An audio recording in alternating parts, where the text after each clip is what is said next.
pengen hadir, bawa cerita seru di balik layar. Kisahan wong menunggu, siapkan segelas kopi, rebahan di kasurmu. Jangan lupa di subscribe, gas nonton sampai subuh.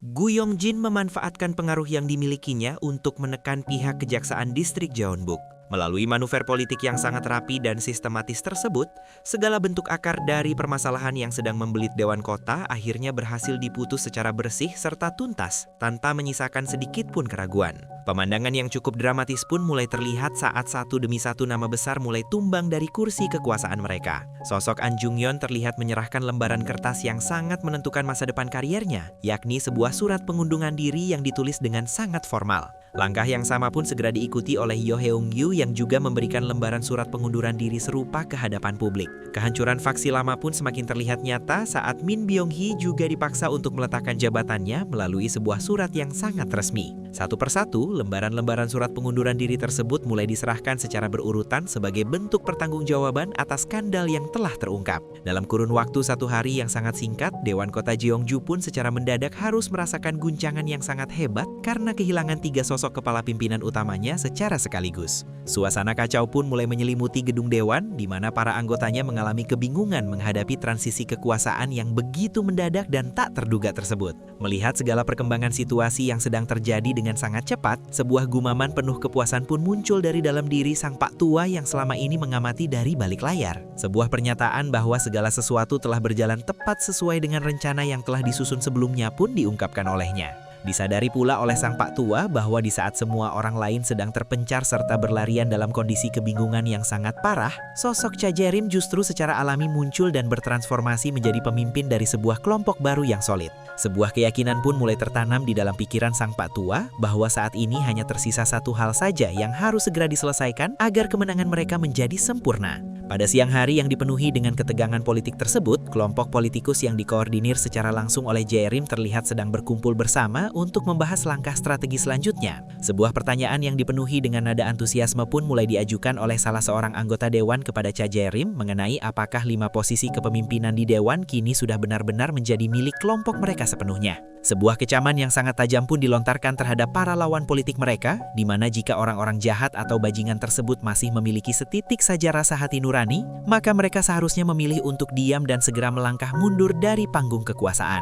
Pernyataan yang penuh dengan nada sindiran tersebut pun segera disetujui dengan penuh semangat oleh anggota lainnya yang hadir dalam pertemuan tertutup itu. Di tengah suasana yang penuh dengan ambisi tersebut, Cha Jae-rim tampak terdiam sejenak sembari merenungkan langkah catur politik yang harus diambilnya. Sebuah gumaman pun muncul di dalam batinnya bahwa sebenarnya akan terasa sangat luar biasa jika mereka benar-benar bisa mengambil alih setiap kursi kepemimpinan yang tersedia di dalam Dewan. Namun, sebuah kesadaran secara realistis pun segera muncul bahwa hal tersebut adalah sesuatu yang sangat mustahil untuk diwujudkan dalam kondisi saat ini. Dipaparkan di dalam pikirannya bahwa meskipun faksi milik Min Byung-hee telah kehilangan 3 orang pimpinannya, namun mereka sebenarnya masih memiliki kekuatan berupa 8 orang anggota yang tersisa. Sementara itu, jika Jae-rim mengumpulkan seluruh anggota yang berada di pihaknya, mereka sebenarnya hanya memiliki modal sebanyak 6 orang saja. Sebuah kalkulasi politik yang sangat matang pun akhirnya dibuat oleh Jae-rim, di mana demi mengamankan kursi ketua dewan yang sangat prestisius, maka setidaknya posisi wakil ketua harus direlakan untuk diberikan kepada pihak lawan agar mereka bersedia untuk memberikan kerjasama. Sebuah penjelasan pun kemudian disampaikan secara langsung oleh Jae-rim kepada rekan-rekan sekelompoknya mengenai kondisi mayoritas yang masih dipegang oleh pihak lawan, sehingga sebuah bentuk kompromi sangat diperlukan agar tidak terjadi kebuntuan. Sebuah usul untuk membagi posisi jabatan pun secara resmi dilontarkan oleh Jae-rim, di mana kursi wakil ketua akan diberikan kepada pihak lawan, sedangkan posisi ketua dewan akan diambil secara mutlak untuk kelompok mereka sendiri. Mendengar usul yang terkesan mengalah tersebut, sebuah protes yang dipenuhi dengan rasa tidak setuju pun segera diteriakan oleh Park Mun-san. Sebuah pertanyaan mengenai alasan mengapa mereka harus memberikan kursi wakil ketua kepada pihak lawan pun diajukan dengan nada yang sangat tinggi. Namun, sebuah peringatan secara tegas pun segera diberikan oleh Jae-rim bahwa jika pihak lawan memutuskan untuk berjuang secara totalitas atau melakukan perlawanan habis-habisan, maka sebenarnya mereka memiliki kekuatan untuk mengambil alih segalanya tanpa menyisakan apapun bagi kelompok Jae-rim. Meskipun Park Mun-san masih bersikeras bahwa pihak lawan seharusnya memiliki rasa malu setelah skandal yang terjadi, namun sebuah pertanyaan retoris pun diberikan oleh Jae-rim mengenai apakah orang yang terbiasa melakukan praktik jual beli jabatan dengan menggunakan uang masih memiliki rasa malu di dalam dirinya. Melihat ketegasan dan kecerdasan berpikir yang ditunjukkan oleh pemuda tersebut, sang pak tua yang duduk di pojok ruangan hanya bisa terdiam sembari memberikan pujian di dalam hatinya bahwa perkataan Jae-rim adalah sesuatu yang sangat bagus dan sangat tepat untuk diutarakan.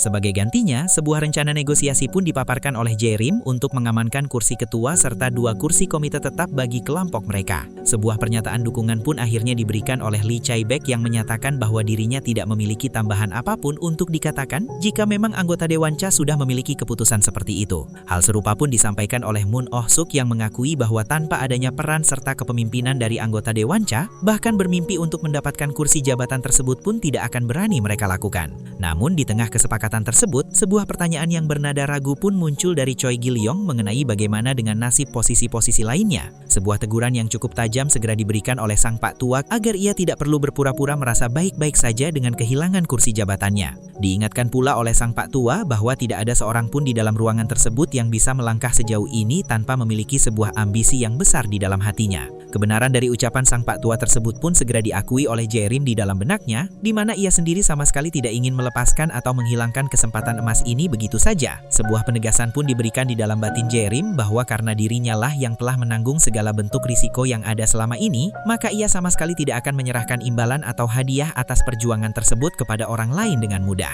Menutup pertemuan tersebut, sebuah pengamatan pun disampaikan oleh Jae-rim bahwa sebagian besar dari mereka sebenarnya sangat menginginkan salah satu dari jabatan kepemimpinan tersebut. Oleh karena itu, sebuah keputusan untuk melakukan pemungutan suara pun diambil sebagai metode yang paling demokratis agar hasil akhirnya dapat diterima oleh semua orang tanpa terkecuali. Beberapa waktu kemudian, sebuah suasana yang sangat formal serta megah mulai menyelimuti gedung Balai Kota Jeongju. Sebuah spanduk berukuran besar pun terlihat terbentang dengan tulisan yang menyatakan bahwa saat itu sedang berlangsung upacara pelantikan Dewan Kota Jeongju untuk periode paruh kedua. Di atas podium yang terhormat, suara pembawa acara pun terdengar dengan sangat jelas saat ia mengumumkan bahwa agenda selanjutnya adalah merupakan penyampaian kata sambutan dari sosok ketua dewan yang baru saja terpilih.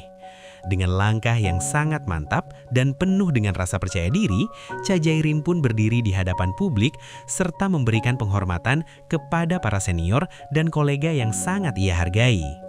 Sebuah pernyataan yang bernada rendah hati pun mulai diucapkan oleh Cha Jae-rim, di mana meskipun ia merasa masih memiliki banyak kekurangan dalam berbagai sisi, namun sebuah tanggung jawab yang sangat berat sebagai ketua dewan kini telah secara resmi dipercayakan kepadanya.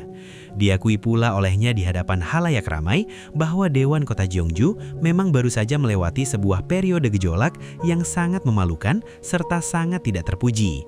Namun, sebuah sudut pandang positif pun diberikan oleh Cha Jae-rim bahwa insiden tersebut justru memberikan sebuah kesempatan emas baginya untuk benar-benar menjadi anggota Dewan Kota Jeongju yang sejati serta ikut berpartisipasi secara aktif dalam proses demokrasi. Sembari mendengarkan pidato yang sangat memekau tersebut, sang pak tua tampak menatap ke arah pemuda itu dengan tatapan mata yang sangat serius serta penuh dengan makna yang mendalam. Sebuah kemenangan yang sangat luar biasa pun akhirnya berhasil diraih oleh Cha Jae-rim, di mana ia memperoleh dukungan sebanyak 15 suara dari total 17 suara yang tersedia di dalam dewan. Melalui keberhasilan dalam menyelesaikan rencana yang disusun bersama para anggota kolusi, serta memenangkan pemilihan sela dengan waktu yang bahkan belum genap 1 tahun sejak dirinya mulai menjabat sebagai anggota kantor dewan, Cha Jae-rim pun secara resmi telah bertransformasi menjadi ketua Dewan Kota Jeongju untuk periode paruh kedua. Seiring dengan berjalannya waktu, sebuah kunjungan resmi pun dilakukan oleh Cha Jae-rim yang kini menjabat sebagai ketua dewan dengan didampingi oleh sosok wakil ketua yang baru saja terpilih menuju ke kantor wali kota guna melakukan silaturahmi. Sebuah sambutan yang disertai dengan tawa yang terdengar sedikit dipaksakan pun mulai diberikan oleh sang wali kota saat melihat kedatangan sosok yang disebutnya sebagai bintang baru yang muncul dengan kecepatan kilat tersebut. Sebuah pertanyaan mengenai kabar kesehatan serta apakah sang wali kota berada dalam kondisi yang baik-baik saja pun diajukan oleh Cha Jae-rim dengan nada yang sangat sopan. Meskipun secara lisan memberikan jawaban bahwa dirinya berada dalam kondisi yang sangat baik, namun di dalam lubuk hatinya, sebuah makian mengenai betapa tidak tahu malunya bocah ingusan yang ada di hadapannya tersebut terus bergema di pikiran sang wali kota. Di dalam benak sang wali kota, sebuah ingatan mengenai saat pertama kali dirinya menerima kabar mengenai terpilihnya Tjajairim sebagai ketua dewan pun kembali muncul dengan sangat jelas. Rasa terkejut yang dibarengi dengan emosi yang meluap-luap sempat dirasakan olehnya, di mana ia bahkan sempat memaki-maki para anggota dewan senior yang dianggapnya sangat bodoh karena mau saja bertekuk lutut di hadapan seorang anak yang baru kemarin sore terjun ke dunia politik. Meskipun saat ini ekspresi wajah sang wali kota terlihat sangat ramah dan bersahabat, namun hal tersebut sebenarnya sangat bertolak belakang dengan apa yang sedang ia rasakan di dalam hatinya yang paling dalam.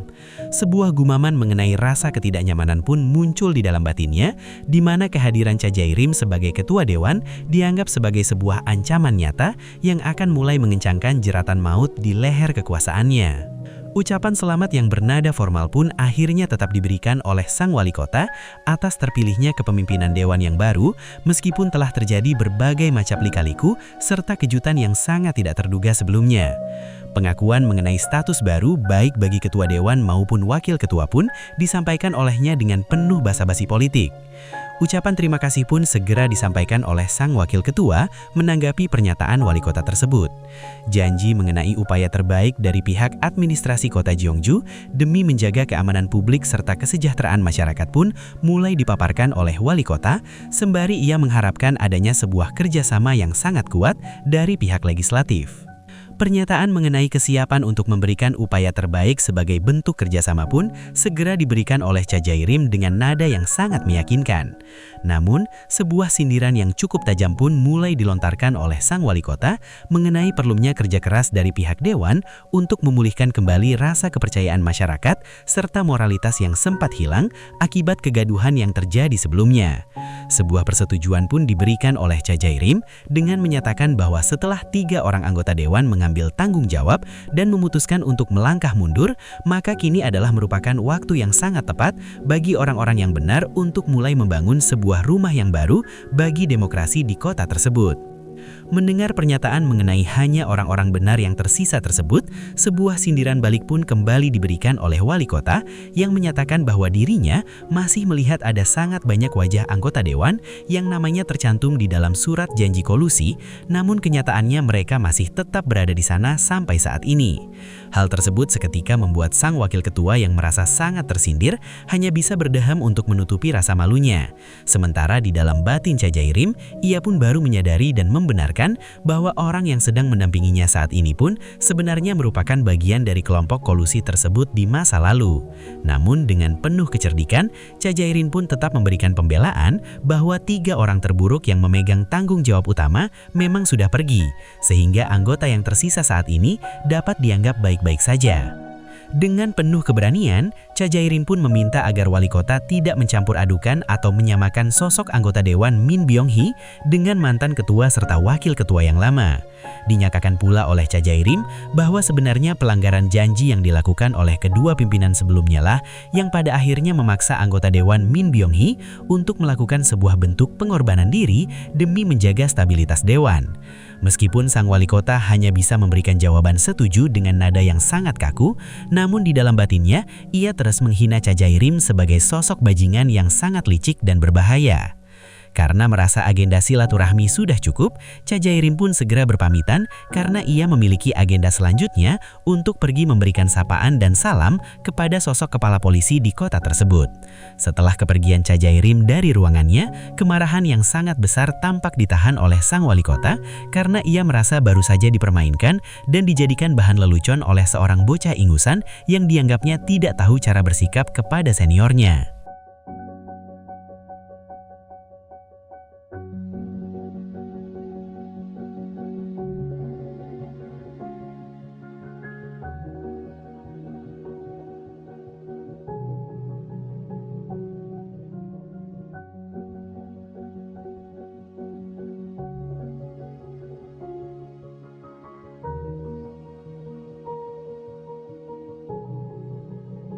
Waktu pun terus mengalir perlahan namun pasti di dalam pusaran dinamika politik yang semakin memanas. Di dalam sebuah ruangan kerja milik sang wali kota yang dipenuhi dengan berbagai perlengkapan kantor yang mewah serta suasana formal yang kental, sebuah gumaman pun terdengar dilontarkan oleh sosok sang wali kota dengan nada yang dipenuhi dengan rasa skeptis sekaligus penuh perhitungan. Sebuah perkiraan mengenai masa depan pun diutarakan olehnya. Ia memperkirakan sosok Cha Jae-rim pasti akan segera menggunakan otoritas inheren atau wewenang asli yang secara hukum melekat pada posisi seorang ketua dewan untuk memberikan sebuah rekomendasi mengenai susunan personil atau pegawai baru bagi sekretariat dewan. Hal tersebut seolah menunjukkan bahwa sang wali kota telah mengantisipasi setiap langkah catur yang akan diambil oleh rival mudanya tersebut. Tak berselang lama kemudian, sosok sekretaris wali kota pun melangkah masuk lalu menyodorkan sebuah dokumen penting ke hadapan atasannya. Dokumen tersebut merupakan sebuah daftar pegawai baru yang ditujukan untuk mengisi posisi di lingkungan sekretariat Dewan Kota Jeongju. Dengan tatapan mata yang tajam, sebuah gumaman kembali keluar dari mulut sang wali kota sembari ia menatap lembaran kertas di hadapannya tersebut. Meskipun diakui olehnya bahwa Cha Jae-rim memang memiliki wewenang untuk membuat sebuah rekomendasi, namun ditekankan pula dengan penuh ketegasan bahwa keputusan mengenai pengangkatan atau penunjukan pegawai tersebut pada akhirnya tetap berada sepenuhnya di tangan sang wali kota sendiri sebagai pemegang otoritas tertinggi di pemerintahan kota. Sebuah tantangan secara tersirat pun dilontarkan oleh sang wali kota mengenai apakah segala sesuatunya benar-benar akan bisa berjalan sesuai dengan cara yang diinginkan oleh sosok pemuda tersebut. Dari dalam ruangan kerjanya yang juga dipenuhi dengan berbagai tumpukan berkas tugas, Cha Jae-rim pun terlihat sedang melakukan sebuah panggilan telepon yang ditujukan kepada pihak kantor wali kota. Panggilan tersebut kemudian diterima dan diangkat oleh sang sekretaris wali kota dengan nada bicara yang sangat formal. Sebuah pertanyaan yang dipenuhi dengan nada keheranan pun diajukan oleh Jae-rim mengenai alasan mengapa dirinya sama sekali tidak bisa terhubung atau berbicara secara langsung dengan sang wali kota. Dengan penuh kehati-hatian, sebuah penjelasan pun diberikan oleh sang sekretaris bahwa sang wali kota saat ini sedang berada dalam kondisi yang sangat sibuk dengan berbagai urusan-urusan resmi pemerintahan yang tidak bisa ditinggalkan begitu saja. Mendengar alasan tersebut, sebuah tanggapan yang bernada kritis pun disampaikan oleh Ketua Dewan Cha Jae-rim mengenai apakah memang ada urusan resmi lainnya yang dianggap jauh lebih penting pada saat ini dibandingkan dengan menjalin kerjasama dengan Dewan Kota yang baru saja terbentuk. Sebuah pesan pun ditekankan oleh Jae-rim agar segera disampaikan kepada sang wali kota mengenai daftar nama pegawai yang telah ia kirimkan sebelumnya. Meskipun sang wali kota saat itu sebenarnya sedang menyimak pembicaraan telepon tersebut dari jarak dekat, namun ia hanya bersikap acuh tak acuh dan tidak menunjukkan ketertarikan sedikit pun untuk merespon secara langsung. Sebuah instruksi tambahan pun diberikan oleh Jae-rim melalui sambungan telepon tersebut, di mana sang sekretaris diminta untuk menyampaikan pesan agar sang wali kota secara serius mulai memikirkan mengenai alasan mengapa seorang ketua dewan diberikan otoritas khusus untuk merekomendasikan nama-nama pegawai tertentu. Ditekankan pula oleh Jae-rim bahwa jika memang tidak ditemukan adanya kecacatan besar atau kekurangan yang fatal di dalam daftar nama tersebut, maka sudah menjadi hal yang sangat tepat dan sepantasnya bagi sang wali kota untuk menerima daftar itu apa adanya tanpa harus melakukan penolakan yang tidak berdasar. Mendengar laporan tersebut dari sekretarisnya setelah telepon ditutup, sebuah ejekan pun dilontarkan oleh sang wali kota dengan menyebut bahwa bocah tersebut tampaknya benar-benar sedang merajuk atau merasa sangat kesal sekarang karena keinginannya tidak segera dituruti. Pernyataan dari sang sekretaris pun menyusul kemudian, di mana ia memberitahukan bahwa tindakan penolakan ini merupakan yang kedua kalinya bagi pihak dewan. Oleh karena itu, sebuah spekulasi pun muncul di benak sang sekretaris bahwa Cha Jae-rim kemungkinan besar akan segera datang untuk melakukan konfrontasi secara langsung kepada sang wali kota dalam waktu dekat. Namun sebuah sikap meremehkan justru ditunjukkan oleh sang wali kota dengan mempertanyakan apa yang bisa dilakukan oleh seorang pria yang bahkan tidak mampu menyelesaikan pendidikan kuliahnya, namun selalu banyak bicara atau terus mengepakkan mulutnya sepanjang hari dengan berbagai teori yang dianggapnya kosong. Kekhawatiran mengenai kemungkinan akan dipanggilnya sebuah sesi luar biasa oleh pihak dewan, serta pemanggilan paksa terhadap wali kota pun sempat diutarakan oleh sang sekretaris. Menanggapi kemungkinan tersebut, sang wali kota justru mempersilahkan agar sesi luar biasa tersebut segera dipanggil oleh pihak dewan. Sebuah niat yang dipenuhi dengan kesombongan pun diungkapkan oleh wali kota bahwa ia akan menggunakan kesempatan tersebut untuk menunjukkan kepada pemuda tersebut mengenai bagaimana cara bermain di liga profesional yang sebenarnya. Ditegaskan pula oleh sang wali kota bahwa posisi seorang ketua dewan dan seorang wali kota sebenarnya sama sekali tidak berada pada tingkat atau level kekuasaan yang sama. Seiring dengan berjalannya waktu, suasana di dalam gedung Dewan Kota Gyeongju pun terlihat sangat padat dan dipenuhi dengan aura ketegangan. Cha Jae-rim pun akhirnya tampil dengan penuh wibawa di atas podium pimpinan sidang.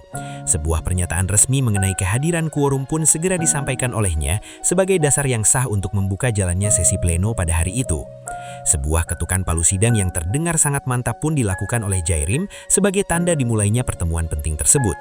Tanpa membuang waktu, sebuah perintah agar wali kota Jang Won-tae segera melangkah maju menuju ke arah depan pun disuarakan oleh pimpinan sidang. Dengan langkah kaki yang dipenuhi dengan rasa keyakinan diri yang sangat tinggi, sang wali kota pun melangkah maju ke depan forum. Sebuah rasa percaya diri yang luar biasa dirasakan olehnya karena ia merasa telah mempersiapkan sebuah rencana yang matang untuk menjatuhkan mentalitas sang ketua Dewan Muda tersebut. Sebuah penjelasan pun mulai dipaparkan oleh Jae-rim di hadapan para hadirin mengenai tindakan dirinya sebagai ketua dewan yang berada di bawah otoritas yang telah ditetapkan oleh undang-undang, di mana ia telah merekomendasikan sebuah daftar pegawai baru untuk sekretariat Dewan Kota. Namun kenyataan pahit bahwa daftar tersebut telah ditolak secara mentah-mentah oleh pihak wali kota pun diungkapkan olehnya. Sebuah keyakinan pun disampaikan oleh Jae-rim bahwa tindakan penolakan tersebut merupakan aksi yang secara nyata merusak prinsip pemisahan kekuasaan di dalam pemerintahan kota. Sebuah pertanyaan pun diajukan kepada sang wali kota mengenai bagaimana pandangan pribadinya terhadap masalah tersebut. Jawaban yang bernada membela diri pun mulai diberikan oleh sang wali kota dengan penuh kelicikan. Secara jujur diutarakan olehnya bahwa wewenang atas urusan personil bagi seluruh pejabat di kota Gyeongju, termasuk mereka yang bekerja di lingkungan Dewan Kota, adalah merupakan hak prerogatif yang sepenuhnya menjadi milik dirinya sebagai wali kota. Oleh karena itu ditegaskan olehnya bahwa dirinya sama sekali tidak melihat adanya masalah apapun di balik tindakan penolakan yang ia lakukan. Sebuah pertanyaan lanjutan pun segera dilontarkan oleh Jae-rim mengenai apakah sang wali kota memang secara sengaja mengabaikan ketentuan hukum yang mewajibkan adanya rekomendasi khusus dari ketua dewan bagi staf sekretariat dewan, yang mana hal ini sangat berbeda dengan prosedur bagi pejabat publik lainnya. Dengan nada bicara yang terdengar sangat menghormati namun sebenarnya sangat merendahkan, sang wali kota pun mengingatkan anggota Dewan Cha bahwa dirinya baru saja terpilih sebagai anggota dewan selama kurun waktu 1 tahun. Disebutkan pula bahwa Jae-rim belum terlalu lama berada di kota Gyeongju, sehingga kemungkinan besar ia dianggap masih sangat kekurangan pemahaman mengenai sistem pelayanan publik yang berlaku di kota tersebut. Sebuah pernyataan yang sangat kasar pun akhirnya keluar dari mulut wali kota, di mana daftar yang telah diajukan oleh Jae-rim dianggap sebagai sesuatu yang sepenuhnya tidak layak atau tidak pantas. Bahkan, sebuah penghinaan pun dilontarkan oleh wali kota dengan menyatakan bahwa jika daftar tersebut diberikan kepada seekor simpanse sekalipun, maka simpanse itu pasti akan menghasilkan sesuatu yang jauh lebih baik dibandingkan apa yang telah disusun oleh Jae-rim. Mendengar jawaban yang sangat menghina tersebut, sosok wakil ketua dewan yang hadir di sana pun tampak seketika tersulut emosinya. Sebuah pernyataan mengenai rasa penyesalan yang sangat mendalam atas kata-kata wali kota pun segera disampaikan oleh sang wakil ketua. Diungkapkanlah sebuah fakta yang sangat mengejutkan bahwa sebenarnya daftar nama pegawai tersebut telah dipersiapkan oleh dirinya sendiri di bawah mandat atau pendelegasian otoritas yang diberikan secara langsung oleh sang ketua dewan. Sebuah rasa terkejut yang luar biasa pun seketika menyelimuti wajah sang wali kota saat ia mendengar pengakuan tersebut. Sementara itu, Jae-rim hanya bisa menunjukkan sebuah senyuman tipis sembari menatap ke arah wali kota yang kini tampak mulai kehilangan kata-kata. Ingatan di dalam benak pemuda itu pun mulai membawa dirinya kembali ke masa lalu, di mana sebuah rencana besar telah disusun secara rapi oleh dirinya bersama dengan bantuan sang Pak Tua. Pada waktu itu, di dalam suasana rumah tinggal milik Jae-rim, sebuah pemahaman pun disampaikan oleh Jae-rim mengenai kebutuhan mereka untuk segera memenangkan hati atau menarik dukungan dari para anggota yang terlibat dalam kolusi. Pentingnya tindakan untuk beradu argumen secara keras atau saling mengunci kekuatan dengan Jang Won-tae pun dirasakan perlu agar para anggota tersebut mulai condong dan berpihak ke sisi Jae-rim. Namun, sebuah pertanyaan yang dipenuhi rasa keberatan pun sempat diajukan oleh Jae-rim mengenai apakah ia benar-benar harus merendahkan diri atau bersikap tunduk kepada wakil ketua, hingga harus merelakan otoritas inherennya sendiri. Sebuah teguran pun segera diberikan oleh sang Pak Tua agar Jae-rim tidak perlu terus mengeluh atau menggerutu mengenai hal tersebut. Dijelaskan oleh Pak Tua bahwa tidak peduli apakah Jae-rim yang memilih nama-nama itu atau sang wakil ketua yang melakukannya, hasil akhirnya tetap saja akan sama. Sebuah pertanyaan yang dipenuhi rasa tidak percaya pun sempat keluar dari mulut Jayarim mengenai mengapa hal tersebut bisa dianggap sama. Penjelasan lebih lanjut pun diberikan oleh Pak Tua bahwa meskipun rekomendasi secara resmi datang dari kursi ketua, namun pengangkatan jabatan tersebut pada akhirnya tetap dilakukan oleh pihak Balai Kota. Biasanya, pihak pemerintah kota akan setuju dan mengikuti siapapun yang direkomendasikan oleh pihak dewan. Namun, sebuah fakta mengenai hubungan yang sama sekali tidak baik antara Jayarim dan Jang Wontai pun diangkat oleh sang Pak Tua. Sebuah pertanyaan pun diajukan oleh Jayarim mengenai apakah itu berarti sang wali kota pasti akan menolak daftar yang ia ajukan. Dengan penuh keyakinan, Pak Tua menyatakan bahwa penolakan tersebut akan terjadi 100%, karena Jayarim setelah ini terus-menerus menaburkan garam di atas luka-luka yang dimiliki oleh Jang Wontai, sehingga tidak mungkin baginya untuk tetap tinggal diam. Kesempatan inilah yang harus digunakan untuk menarik dukungan sang wakil ketua, serta para anggota kolusi lainnya agar sepenuhnya berpihak kepada Jayarim. Hal ini juga dimaksudkan agar Jang Wontai segera terperosok ke dalam kondisi jatuh bebas yang menghancurkan kariernya. Sebuah keinginan agar Jayarim menunjukkan kepada mereka semua mengenai apa arti sebenarnya dari sosok ketua Dewanca dan bukan sekadar anggota Dewanca biasa pun ditekankan oleh sang Pak Tua. Kembali ke suasana di masa sekarang, di dalam ruang sidang pleno, sang wakil ketua pun mulai melontarkan kritik yang sangat tajam terhadap tindakan penolakan daftar yang dilakukan oleh wali kota Jang Wontai, serta atas segala komentar kasarnya yang tidak pantas. Sebuah tuntutan yang sangat keras agar wali kota Jang Wontai segera menyampaikan permohonan maaf pun disuarakan dengan lantang oleh sang wakil ketua. Dengan perasaan malu yang luar biasa, sebuah ucapan permohonan maaf pun akhirnya keluar dari bibir sang wali kota. Namun tuntutan tersebut tidak berhenti sampai di situ, karena sang wakil ketua juga menekankan bahwa sudah sepatasnya bagi sang wali kota untuk memberikan permohonan maaf yang layak kepada ketua Dewanca Jayarim secara langsung.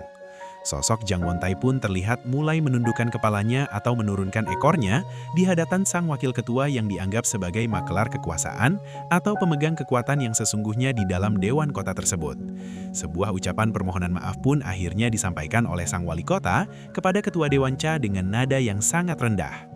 Melihat kejadian memalukan ini di dalam ruang sidang tersebut, sang Pak Tua yang mengamati hanya bisa tertawa dengan penuh kepuasan. Sementara itu, sosok Jayarim sendiri tampak sedang berusaha sekuat tenaga untuk menahan tawa yang hampir meledak dari dalam dirinya.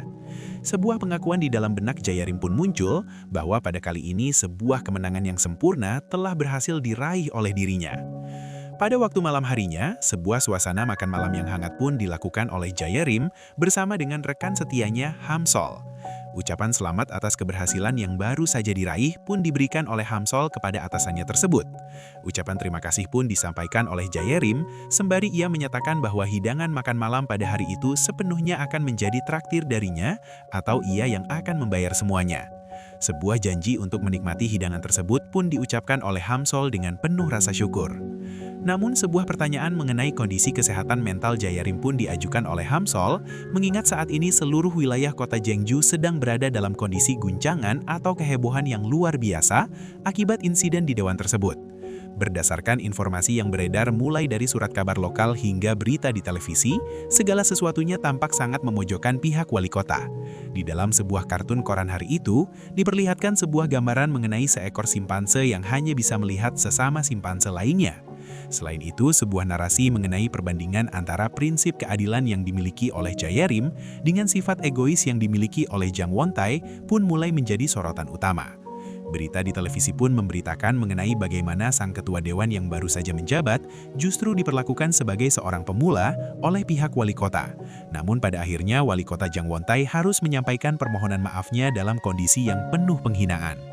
Segala bentuk pemberitaan tersebut pun dinilai oleh Hamsol sebagai sebuah upaya untuk membingkai kejadian tersebut sebagai sebuah benturan langsung yang terjadi dengan pihak wali kota.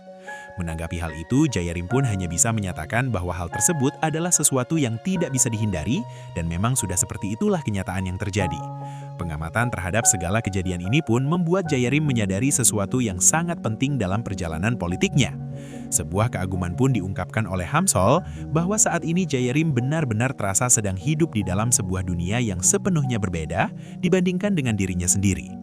Sebuah ajakan agar Hamsol segera mencoba mencicipi hidangan stik yang terlihat sangat lezat pun diberikan oleh Jayarim untuk mengalihkan pembicaraan. Sebuah sanggahan pun diberikan oleh Jayarim mengenai perbedaan dunia tersebut, karena menurutnya mereka berdua pada dasarnya adalah sama-sama pejabat publik. Namun Hamsul pun meminta agar Jayarim tidak perlu berpura-pura tidak mengetahui apa yang ia maksud. Dinyatakan oleh Hamsul bahwa sekadar pertemuan makan malam di antara mereka berdua seperti saat ini saja, pasti akan segera memicu munculnya berbagai rumor atau desas-desus di kalangan publik, seolah-olah memang sedang ada sesuatu yang sedang terjadi di antara mereka berdua. Pertanyaan pun mulai dilontarkan oleh Cha Jairim dengan nada suara yang terdengar sangat tenang, namun menyimpan sebuah rasa ingin tahu yang mendalam mengenai apakah hal itu benar-benar mengganggu Hamsul jika ia menjadi bahan pembicaraan dari berbagai rumor serta desas-desus yang tidak menyenangkan bersama Jairim. Sebuah jawaban pun segera diberikan oleh Hamsul dengan penuh kesopanan, di mana ia menyatakan bahwa hal tersebut justru akan membuat diri Jairim sebagai seorang pejabat tinggi merasa tidak nyaman di kemudian hari. Namun, sebuah penegasan pun diberikan oleh Jairim bahwa dirinya merasa baik-baik saja dengan segala kemungkinan tersebut. Disampaikan pula sebuah harapan oleh Jairim agar Nona Hamsul tidak menarik sebuah garis pembatas yang begitu keras atau kaku hanya karena fakta bahwa saat ini ia telah menjabat sebagai seorang ketua Dewan Kota. Sebuah penjelasan pun kemudian diberikan oleh Hamsul untuk menanggapi kekhawatiran tersebut, di mana ia tidak mengatakan bahwa mereka berdua tidak boleh lagi melihat atau menemui satu sama lain di masa depan. Namun, sebuah keputusan pun diambil olehnya untuk memberikan dukungan kepada Jairim dari jarak yang sedikit lebih jauh agar segala sesuatunya tetap terlihat profesional. Sebuah tawa kecil yang terdengar sedikit dipaksakan pun sempat dikeluarkan oleh Hamsul untuk mencairkan suasana yang sempat terasa cukup berat di antara mereka berdua. Lembaran waktu pun terus bergulir dan berlalu begitu saja seiring dengan kesibukan di gedung pemerintahan yang semakin meningkat. Pada suatu hari, sosok Nona Hamsul terlihat datang untuk menemui Jairim secara resmi di dalam kantor barunya yang megah. Sebuah pertanyaan yang dipenuhi dengan rasa heran pun diajukan oleh Jairim mengenai alasan mengapa Nona Hamsul bisa berada di tempat tersebut secara mendadak. Namun, sebuah jawaban yang serupa pun justru dilontarkan kembali oleh Hamsul, di mana ia menyatakan bahwa dirinya juga sebenarnya hendak menanyakan hal yang sama kepada Jairim. Ternyata, kedatangan Hamsul tidaklah sendirian, karena ia terlihat datang bersama dengan sosok pria berambut kribo yang dulu pernah menjadi atasan langsung Jairim saat ia masih bekerja di kantor kelurahan. Sebuah seruan yang dipenuhi dengan nada kekaguman pun segera diteriakkan oleh pria kribo tersebut saat melihat sosok mantan bawahannya kini telah duduk di kursi kepemimpinan yang sangat tinggi. Ucapan bahwa sudah sangat lama mereka tidak saling bertemu pun disampaikan olehnya dengan penuh semangat sembari ia menyapa Jairim dengan sebutan ketua. Rasa penasaran pun muncul di benak Jairim, sehingga sebuah pertanyaan mengenai alasan keberadaan Direktur Om di tempat tersebut pun segera diajukan olehnya. Dengan nada bicara yang terdengar sangat bangga, pria kribo tersebut pun mulai menjelaskan mengenai alasan lainnya mengapa ia berada di sana.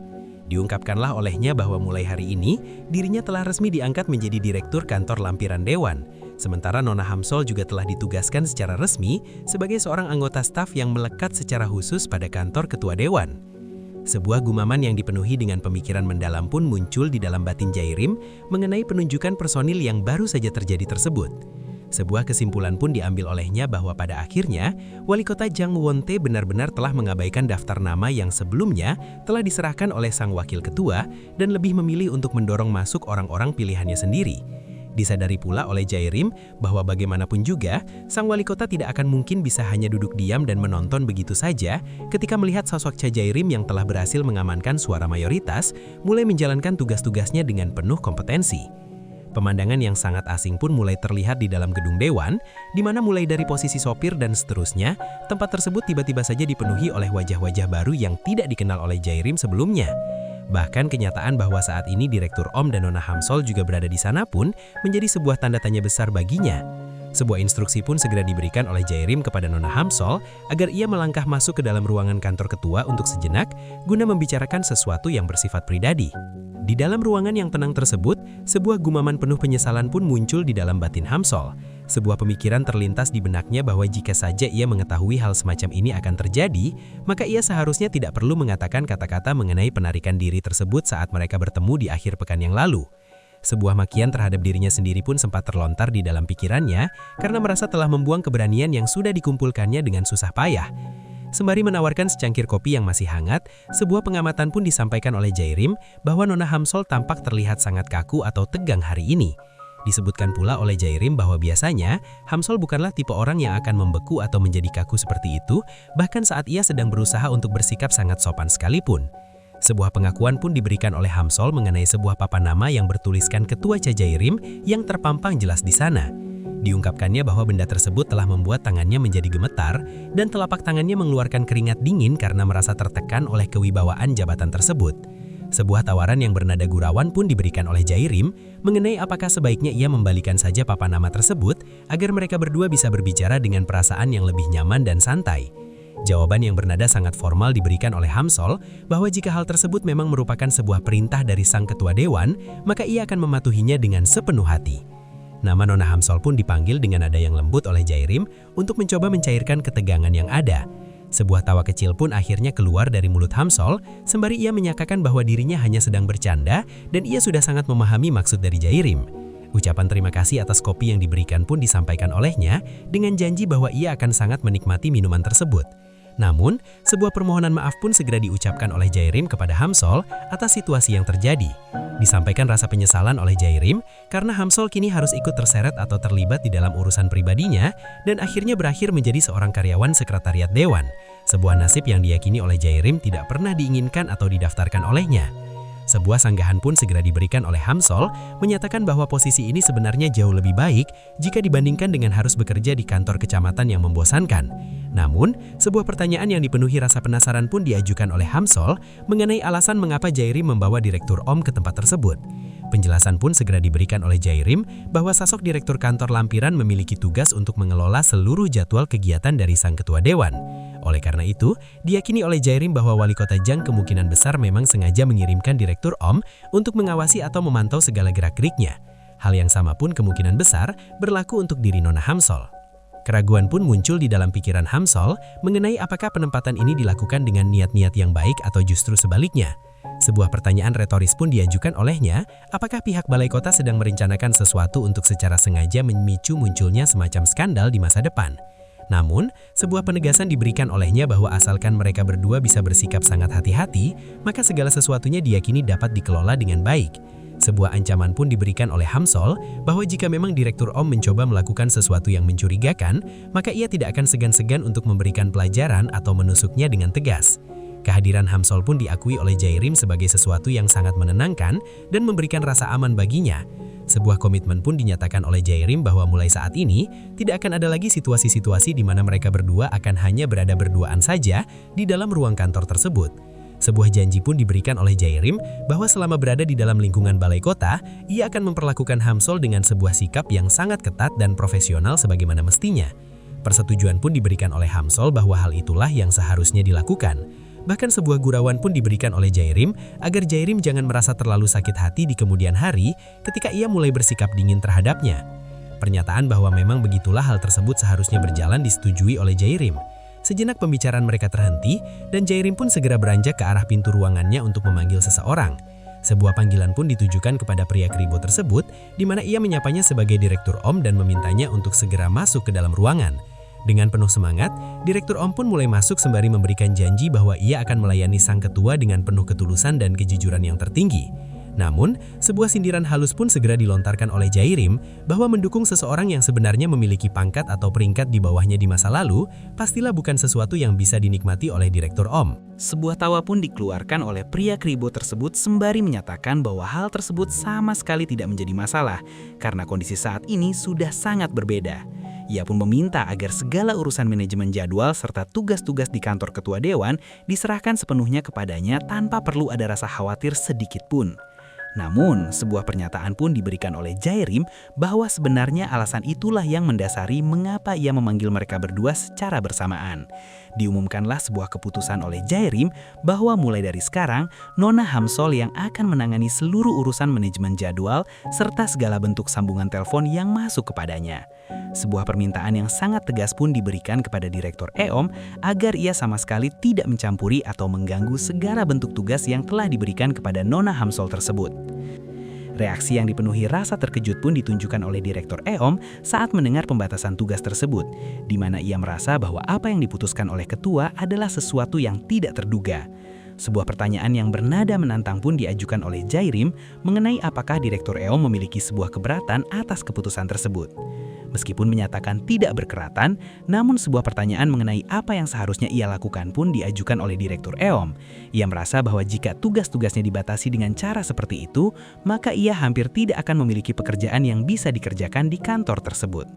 Sebuah penjelasan mengenai realitas dunia pegawai negeri pun dipaparkan oleh Jairim dengan nada yang sangat dingin. Disebutkan olehnya bahwa memang begitulah nasib para pegawai negeri sipil, di mana para bawahan akan bekerja sangat keras sampai memeras tulang mereka sendiri, sementara orang-orang yang berada di posisi puncak justru hanya akan berkeliaran sembari mengisi cangkir-cangkir kertas dengan minuman kopi. Sebuah protes pun disampaikan oleh Direktur EOM bahwa hal tersebut tidak boleh dibiarkan terjadi, karena ia merasa bahwa semakin tinggi pangkat yang ia miliki, maka ia memiliki niat untuk bekerja dengan jauh lebih keras lagi. Namun, sebuah sindiran balik pun diberikan oleh Jairim bahwa seharusnya sikap seperti itu sudah ditunjukkan oleh Direktur EOM sejak dulu ketika ia masih bertugas di Kecamatan Sanem. Mendengar perkataan tersebut, Direktur EOM pun hanya bisa terdiam membisu untuk sejenak karena tidak mampu memberikan balasan apapun. Sebuah pemaparan pun dilanjutkan oleh Jairim bahwa ketika peringkat atau jabatan seseorang naik, maka orang tersebut sebenarnya lebih mengambil sebuah tanggung jawab yang besar dibandingkan dengan sekadar melakukan pekerjaan teknis. Rasa bingung pun tampak menyelimuti pikiran Direktur EOM saat ia mempertanyakan maksud dari kata tanggung jawab tersebut. Sebuah penjelasan yang mengandung ancaman pun diberikan oleh Jairim bahwa jika sampai terjadi sebuah insiden atau kejadian yang tidak menyenangkan di dalam lingkungan kantor lampiran, maka ia akan menjadikan sosok Direktur kantor lampiran sebagai orang pertama yang harus bertanggung jawab atas hal tersebut. Sebuah pertanyaan mengenai apakah hal itu sudah dipahami pun diberikan dengan sangat tegas oleh Jairim. Meskipun merasa tertekan, namun Direktur EOM hanya bisa memberikan jawaban terbata-bata bahwa hal tersebut adalah sesuatu yang sulit untuk dibantah. Perintah agar tidak ada lagi pembicaraan balasan pun dikeluarkan oleh Jairim dan ia pun meminta agar mereka berdua segera melangkah keluar dari ruangannya. Namun, sebuah panggilan pun ditujukan kembali kepada Nona Hamsol mengenai apa agenda atau item selanjutnya yang ada di dalam jadwal kegiatannya. Dengan penuh kesiapan, Hamsol pun memberikan jawaban bahwa sudah ada sebuah jadwal yang direncanakan untuk melakukan pertemuan sapaan atau sesi perkenalan dengan para staf sekretariat yang baru saja diangkat. Sebuah pernyataan bahwa hal tersebut telah dipahami pun disampaikan oleh Jairim dan ia meminta agar Hamsol segera memberitahunya jika segala sesuatunya sudah benar-benar siap untuk dilaksanakan. Dalam waktu yang sangat singkat, Jairim pun terlihat sudah mulai bekerja kembali di dalam ruang kerjanya dengan ditemani oleh sosok sang pak tua yang setia mendampinginya. Sebuah keluhan pun dilontarkan oleh Jairim bahwa situasi saat ini terasa jauh lebih menjengkelkan daripada apa yang telah ia perkirakan sebelumnya. Sebuah pertanyaan mengenai apa yang sebenarnya dirasakan oleh Jairim pun diajukan oleh sang pak tua. Penjelasan pun diberikan oleh Jairim bahwa ia merasa seolah-olah seseorang telah melakukan cloning atau penggandaan terhadap bola mata milik Jang Unte dan kemudian menempelkannya di seluruh dinding Aula Sidang Dewan untuk terus mengawasinya. Sebuah tanggapan pun diberikan oleh sang pak tua bahwa meskipun cara penyampaian Jairim terdengar sangat menyeramkan, namun apa yang dikatakannya sebenarnya tidak sepenuhnya salah. Meskipun begitu, pujian diberikan kepada Jairim bahwa keputusan untuk menugaskan Hamsol secara eksklusif dalam menangani pekerjaan di kantor ketua dewan adalah merupakan sebuah panggilan atau langkah yang sangat tepat untuk diambil. Namun, rasa ketidakpuasan masih dirasakan oleh Jairim karena ia merasa hal tersebut masih belumlah cukup untuk mengamankan posisinya. Diketahui pula bahwa seorang supir serta seorang ajudan juga akan segera ditempatkan untuk melekat pada dirinya dalam waktu dekat. Jika keadaan ini terus berlanjut, maka Jairim merasa bahwa satu-satunya waktu di mana ia bisa memiliki kebebasan hanyalah pada saat ia berada di dalam kamar mandi saja. Saran agar Jairim segera membicarakan masalah tersebut pun diberikan oleh sang pak tua. Namun sebuah sikap pesimis sempat ditunjukkan oleh Jairi bahwa wali kota Jang bagaimanapun juga tidak akan pernah mau mendengarkan apapun yang ia katakan nantinya. Sebuah petunjuk pun diberikan oleh sang Pak Tua mengenai sosok sekretaris jenderal yang baru. Dijelaskan oleh Pak Tua bahwa otoritas untuk mengangkat posisi-posisi layanan khusus seperti supir serta ajudan pribadi sebenarnya berada di bawah kekuasaan kantor sekretaris jenderal tersebut. Walaupun memang diakui bahwa sekretaris jenderal tersebut juga dipasang oleh Jang Unte, namun hal tersebut dinilai masih layak untuk dicoba. Sebuah pemikiran pun muncul di benak Jairim bahwa ide tersebut memang patut untuk segera dicoba. Sebuah strategi pun disusun olehnya, di mana ia memutuskan untuk hanya mengambil posisi ajudan pribadi serta supir saja sebagai pilihannya. Sementara ia akan merelakan atau memberikan sisa posisi lainnya kepada pihak lawan. Sebuah persetujuan pun diberikan oleh sang Pak Tua bahwa hal tersebut adalah langkah yang sangat bagus. Meskipun dirasa sedikit memalukan karena harus mengalah, namun sebagai harga yang harus dibayar demi mengamankan suara mayoritas, maka hal tersebut dinilai masih cukup murah untuk dilakukan. Sementara itu, di dalam kantor sekretariat, terlihat sang sekretaris jenderal baru saja mengakhiri sebuah pertemuan penting dengan seorang tamunya. Pandangan mata dari sang sekretaris jenderal pun mulai teralihkan ketika ia mendengar adanya suara seseorang yang sedang memanggil namanya. Ternyata sosok tersebut adalah Jairim yang menyapanya dengan sebutan Direktur John. Sebuah permintaan pun diajukan oleh Jairim mengenai apakah ia diperbolehkan untuk memiliki sebuah pembicaraan singkat secara pribadi dengan sang sekretaris jenderal tersebut. Mereka berdua pun kemudian melanjutkan pembicaraan penting tersebut di dalam sebuah ruang pertemuan yang lebih tertutup. Pembicaraan pun dimulai oleh Jairim menyapa sang sekretaris jenderal secara resmi. Sebagaimana yang telah diketahui bersama, Jairim memaparkan bahwa putaran penunjukan jabatan kali ini benar-benar bertolak belakang dengan apa yang direkomendasikan oleh pihak Dewan Kota sebelumnya. Secara terus terang, Jairim menyatakan bahwa hal ini sangat membingungkan serta sangat sulit untuk bisa diterima begitu saja oleh akal sehat. Namun untuk saat ini, Jairim menyatakan bahwa ia bermaksud untuk menerima keputusan yang telah diambil oleh sang wali kota tersebut tanpa melakukan perlawanan yang berarti.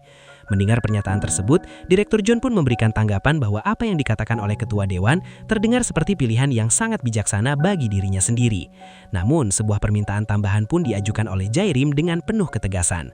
Ia meminta agar ia diberikan izin untuk memilih sendiri sosok ajudan pribadi serta supir yang akan mendampingi ia bekerja setiap hari. Sebuah peringatan pun diberikan oleh Jairim bahwa jika bahkan permintaan sekecil itu pun masih tetap diabaikan atau tidak dipedulikan, maka pada akhirnya pihak Balai Kota sendirilah yang akan berakhir menghadapi serangan balik atau kecaman yang sangat keras dari berbagai pihak yang merasa tidak puas.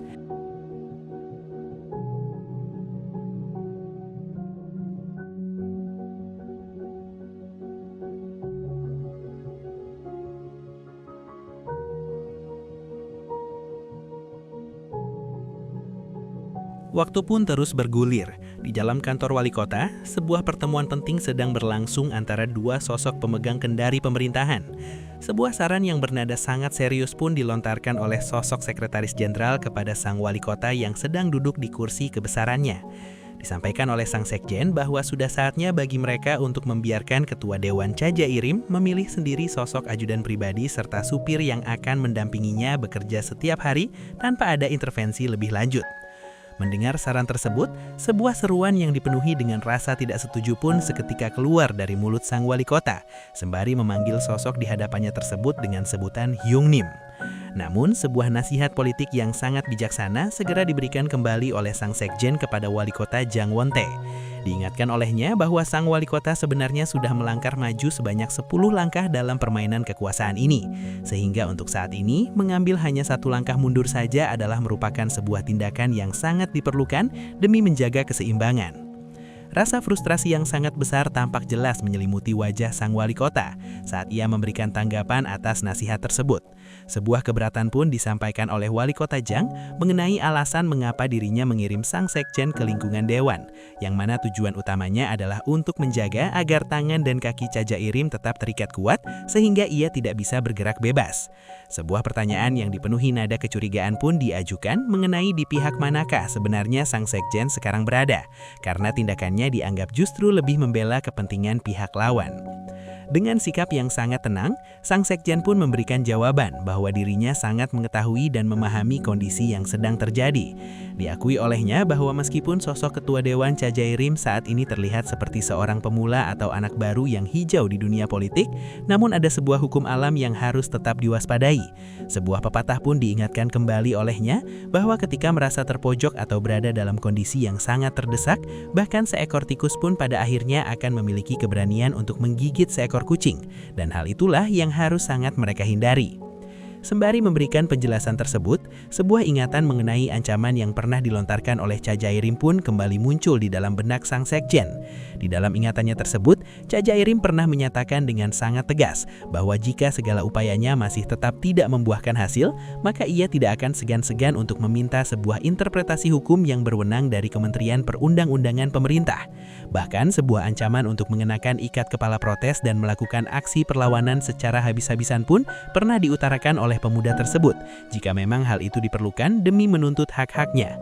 Sebuah peringatan pun kembali ditekankan oleh sang sekjen kepada wali kota bahwa jika ia membiarkan emosi pribadi mulai mengaburkan penilaian serta logikanya, maka ia tidak akan pernah bisa melihat permainan jangka panjang yang jauh lebih besar di masa depan. Wali kota Jang pun sempat membela diri dengan menyatakan kepada Hyung Nim bahwa apa yang dilakukannya bukanlah semata-mata mengenai masalah emosi belaka.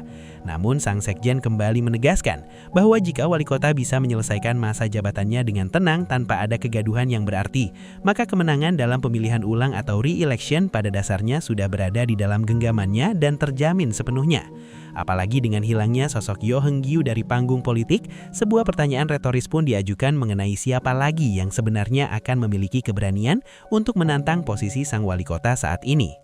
Setelah mendengar rangkaian penjelasan yang sangat logis tersebut, sebuah gumaman pun mulai muncul di dalam batin sang wali kota yang mengakui bahwa apa yang dikatakan oleh rekannya itu memang memiliki poin yang sangat kuat. Disadari pula oleh wali kota bahwa sosok pemuda bernama Cha Jae-rim tersebut memang bukanlah orang yang bodoh atau tumpul dalam berpikir. Sebaliknya, ia dinilai memiliki kecerdasan yang sangat tajam seperti neraka. Sehingga jika sang wali kota terus mendorongnya terlalu keras, maka justru dirinya sendirilah yang kemungkinan besar akan berakhir dengan mengalami kekalahan atau terbakar oleh api yang ia nyalakan sendiri. Karena tujuan utamanya adalah untuk memenangkan pemilihan ulang, maka dirasakan tidak ada kebutuhan baginya untuk melakukan sebuah perjudian yang sangat gegabah serta sembrono. Akhirnya, sebuah pernyataan yang menyatakan rasa paham pun disampaikan oleh wali kota Jang kepada sang sekjen. Sebuah izin pun secara resmi diberikan agar Cha Jae-rim dibiarkan memilih ajudan serta supir pribadinya sesuai dengan apapun yang ia sukai atau sesuai dengan keinginannya. Namun sebuah garis pembatas yang sangat keras pun segera ditarik oleh sang wali kota, di mana jika di masa depan Cha Jae-rim mulai mencoba untuk menjangkau atau mencampuri urusan penunjukan jabatan lainnya, maka itulah saatnya bagi sang sekjen untuk bertindak tegas dan memberikan penolakan yang mutlak tanpa ada kompromi lagi.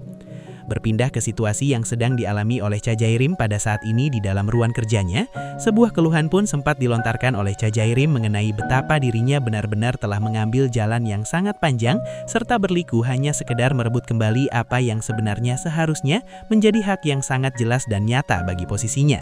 Sebuah keputusan pun akhirnya diambil olehnya untuk mempekerjakan kembali supir Jong sebagai pendamping setianya dalam bertugas. Diketahui pula bahwa supir Jong merupakan mantan supir dari ex-ketua Dewan An Jung-hyun yang sebelumnya telah diberhentikan. Karena dinilai sebagai sosok orang yang cukup baik dan layak, maka Cha Jae-rim pun memutuskan untuk tetap mempertahankannya di dalam timnya. Mendengar keputusan tersebut, sebuah pujian pun diberikan oleh sang Pak Tua yang menyatakan bahwa apa yang dilakukan oleh Cha Jae-rim adalah sesuatu yang dilakukan dengan sangat baik. Namun sebuah permasalahan baru pun segera dipaparkan oleh Cha Jae-rim, yakni mengenai pemilihan sosok ajudan pribadi yang tepat. Sebuah pertanyaan pun sempat muncul di benaknya, apakah harus memasang sebuah pengumuman atau notifikasi perekrutan secara terbuka ke hadapan publik guna mencari kandidat yang diinginkan? Sebuah sindiran yang dipenuhi dengan nada ejekan pun segera diberikan oleh sang Pak Tua menanggapi kebingungan Cha Jae-rim tersebut. Sebuah pertanyaan pun diajukan oleh Pak Tua mengenai apa yang akan dikatakan oleh Cha Jae-rim jika ia memberikan sebuah saran tertentu. Diprediksi oleh Pak Tua bahwa Cha Jae-rim pasti akan segera membalasnya dengan mengatakan bahwa dirinya seharusnya secara pribadi memilih seseorang yang benar-benar bisa ia percaya, bukan begitu? Melihat ekspresi wajah Cha Jae-rim, sang Pak Tua pun memberikan komentar mengenai betapa Cha Jae-rim sudah benar-benar tahu bagaimana cara mengatakan hal semacam itu hanya untuk sekedar menggoda atau mempermainkan dirinya sebagai orang tua.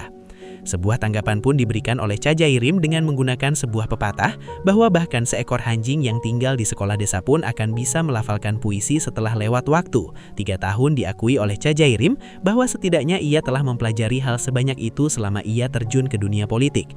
Namun sebuah kenyataan yang cukup pahit pun diungkapkan olehnya bahwa saat ini ia benar-benar membutuhkan seseorang yang secara nyata bisa ia percayai sepenuhnya. Disebutkan bahwa sebagian besar orang yang ada di sekitarnya saat ini sudah berstatus sebagai pegawai negeri sipil, pemilik toko buku, atau bahkan rekan sesama anggota dewan, sehingga sangat sulit baginya untuk mencari sosok yang tepat. Sebuah hinaan pun kembali dilontarkan oleh sang Pak Tua mengenai kutipan puisi yang digunakan oleh Cha Jae-rim, di mana menurutnya anjing sekolah manapun yang lewat pasti akan mentertawakan hal itu. Dengan penuh keyakinan, sang Pak Tua pun menyebutkan bahwa sebenarnya ada satu sosok yang sangat tepat untuk mengisi posisi tersebut. Disebutkanlah nama Direktur Chowi, yakni sosok pria yang sebelumnya pernah mengabdi dan melayani melayani Lee Seung-tae dengan sangat loyal. Sebuah seruan tanda menyadari pun seketika keluar dari mulut Cha Jae-rim saat ia teringat oleh sosok tersebut. Nasihat tambahan pun diberikan oleh Pak Tua bahwa jika pria tersebut memang bersedia untuk mengambil pekerjaan itu, maka Cha Jae-rim tidak akan pernah menemukan orang lain yang jauh lebih baik darinya. Sebuah niat pun langsung diutarakan oleh Cha Jae-rim bahwa ia akan segera mengatur waktu untuk bertemu dengan sosok yang direkomendasikan tersebut. Di dalam batinnya, Cha Jae-rim pun memberikan pengakuan bahwa saran yang diberikan oleh Pak Tua itu memang memiliki poin yang sangat kuat. Dalam sebuah pertemuan yang berlangsung kemudian, sebuah penolakan pun harus diterima oleh Jae-rim dari sosok pria bermarga Choi tersebut. Meskipun diakui bahwa tawaran yang diberikan oleh sang ketua dewan adalah sebuah penawaran yang sangat bagus, namun Choi menyatakan dengan penuh rasa takut bahwa ia harus menolak tawaran tersebut. Alasan yang mendasarinya adalah karena baru-baru ini ia telah memulai sebuah bisnis atau usaha bersama dengan salah seorang teman lama semasa ia masih duduk di bangku sekolah menengah atas. Mendengar alasan yang cukup kuat tersebut, Jae-rim pun hanya bisa memberikan jawaban bahwa dirinya sangat memahami kondisi tersebut dan mengakui bahwa hal itu memang tidak bisa dipaksakan. Mungkin karena melihat betapa canggungnya ekspresi wajah Jae-rim saat menerima penolakan tersebut, pria bermarga Choi itu pun kemudian menawarkan sebuah alternatif lain sebagai jalan keluar. Sebuah pertanyaan pun diajukan olehnya mengenai apakah sang ketua dewan merasa keberatan jika ia merekomendasikan orang lain untuk mengisi posisi tersebut. Dijelaskan pula bahwa sosok yang direkomendasikannya adalah merupakan seseorang yang saat ini bekerja di dalam perusahaannya. Penegasan pun diberikan bahwa orang tersebut merupakan sosok yang sangat sopan dan sangat dapat dipercaya untuk menjalankan tugas-tugas penting. Singkat waktu kemudian, suasana di dalam kantor Jae-rim pun terlihat sedang dipersiapkan untuk menyambut seseorang. Nona Hamsol pun melangkah masuk untuk menginformasikan bahwa Tuan Bae Bom-hee yang telah dijadwalkan untuk melakukan sesi wawancara pada hari ini telah tiba di lokasi. Sesaat kemudian, sosok pria bernama Bae Bom-hee pun muncul dan memberikan salam perkenalan dengan menyebutkan nama lengkapnya secara formal. Sebuah sambutan yang bernada kaku pun diberikan oleh Jae-rim saat ia mempersilahkan tamunya tersebut untuk masuk. Di sudut ruangan, sang Pak Tua tampak menunjukkan ekspresi yang sangat terkejut saat ia pertama kali melihat sosok pria yang baru saja datang tersebut. Sebuah hinaan yang dipenuhi dengan nada meremehkan pun segera dibisikkan oleh sang Pak Tua dengan menyebut pria tersebut sebagai semacam barang reject atau barang sisa kelas C. Kritik yang tajam pun diberikan oleh Pak Tua mengenai betapa pendeknya postur tubuh pria itu, ditambah lagi dengan penampilannya yang dinilai sama sekali tidak terlihat fleksibel atau luwes sebagai seorang ajudan. Tanpa memedulikan gumaman sang Pak Tua, Jae-rim pun segera berdaham untuk menenangkan suasana dan mempersilahkan tamunya untuk segera duduk.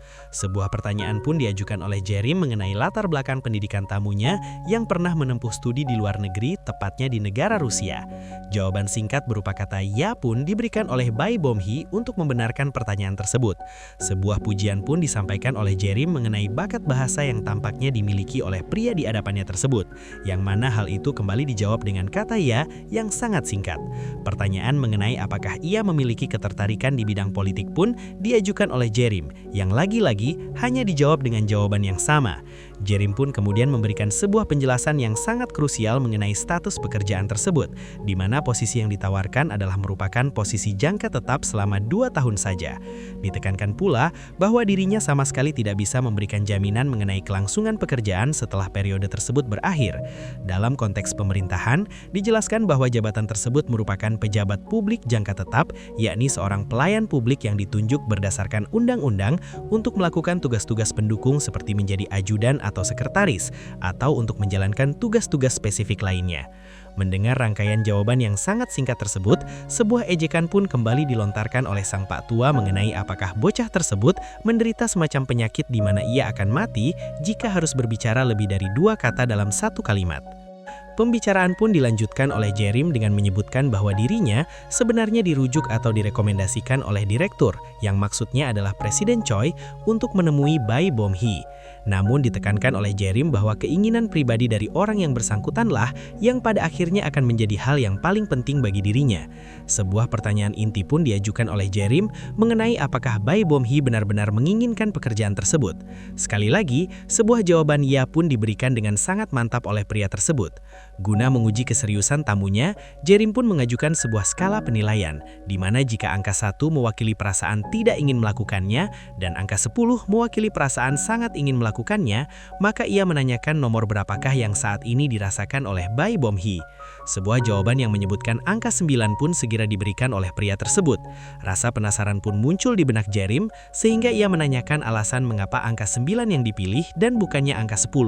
Sebuah alasan yang sangat logis pun diberikan oleh Bae Bom-hee bahwa hal itu dikarenakan dirinya belum merasakan atau mengalami secara langsung mengenai seperti apa sebenarnya sosok pribadi dari sang ketua dewan. Mendengar jawaban yang cukup panjang itu, sang Pak Tua pun merasa sangat senang dan menyamakannya dengan perasaan bahagia saat pertama kali anak perempuannya mulai bisa berbicara. Melihat adanya potensi, Jerim pun menantang Bae Bom-hee untuk mencoba menghafal beberapa instruksi yang akan diberikannya. Setelah mendapatkan persetujuan, Jerim pun mulai memberikan serangkaian instruksi yang cukup rumit dan detail. Instruksi pertama adalah meminta Kepala Baikmiran dari Divisi Urusan Legislatif untuk memberikan salinan resap Komite Pengarah tahun 1997. Instruksi kedua adalah mengirimkan berkas status pengeluaran operasional kepada Kepala Choi Mil-kal dari Divisi Urusan Dewan.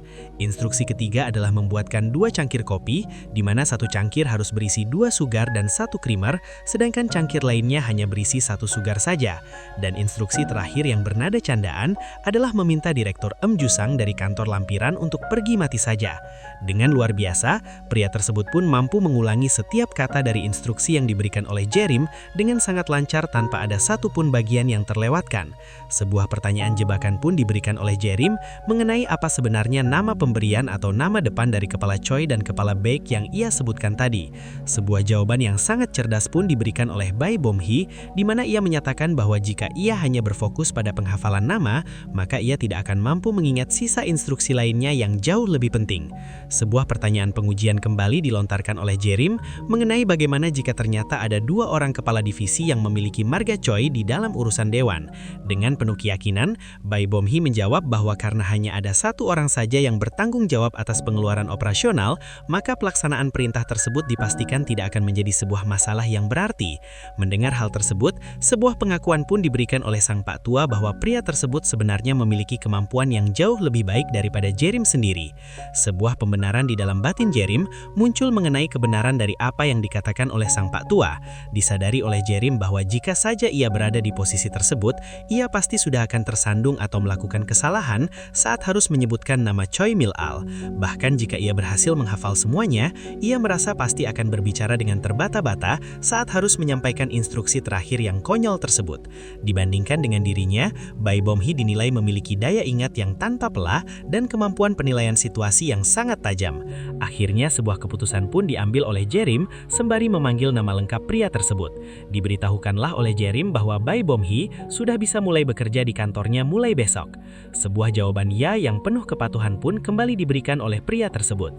Sembari mereka berdua melakukan jabat tangan sebagai tanda kesepakatan, sebuah pertanyaan yang bernada gurauan pun sempat diajukan oleh Jerim mengenai apakah tamunya itu bergerak dengan menggunakan tenaga baterai atau semacamnya karena kemampuannya yang menyerupai mesin. Sebuah jawaban yang cukup lucu pun diberikan oleh Bae Bom-hee bahwa dirinya tidak menggunakan baterai, melainkan bergerak dengan cara memakan makanan seperti manusia pada umumnya.